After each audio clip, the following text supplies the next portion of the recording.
I had a midlife crisis. I was a door-to-door milkman for 16 years with Co-op Dairy. And I needed a place to put my dog one weekend. Brought Daisy out here and saw a little 8.5 by 11 for sale sign in the window. And 6 months later, we owned the joint.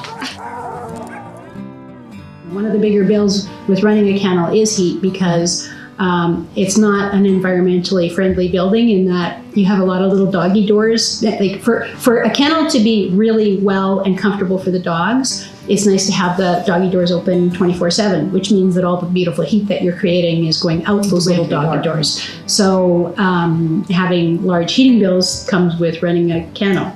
But by putting in the geothermal and solar, that takes care of that problem. Well, actually, it started with the trees. Like we started planting trees, like literally almost a month after we got here. We moved in March of 2002. And as soon as the ground had thawed enough to plant more trees, we got our PFRA trees and went to town and started putting them in. No, it's basically like when we put the geothermal in, our power bill bumped up, but because we expanded, it didn't bump up. Basically we took power and energy. It didn't obviously bump up like it would have if we would have expanded with putting in the standard equipment. And then we put the solar in 2014. That's one thing that most people get confused by. They think we're off the grid, and they think that even if the power's out, we still got power. And it's like, no, that's if you can't get hooked up to Sask Power. Everybody expects that we've got a giant building filled with batteries. And it's like, I don't want that. I want Sask Power to be my backup. Well, and we like things with no maintenance. Yes.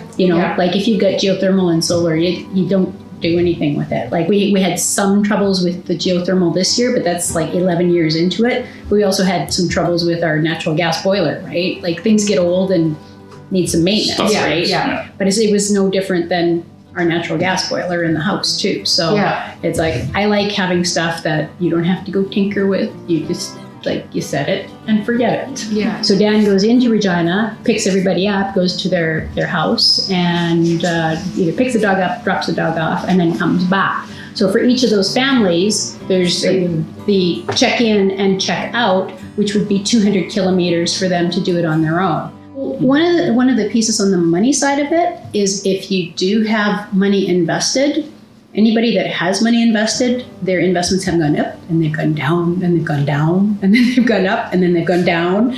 But if you have the money to invest in solar, it constantly takes away that power bill.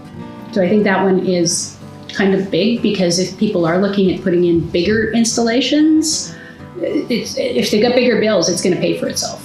If my 57-year-old self could talk to my 40-year-old self, spend the money, do the geothermal and the solar immediately when you buy the place.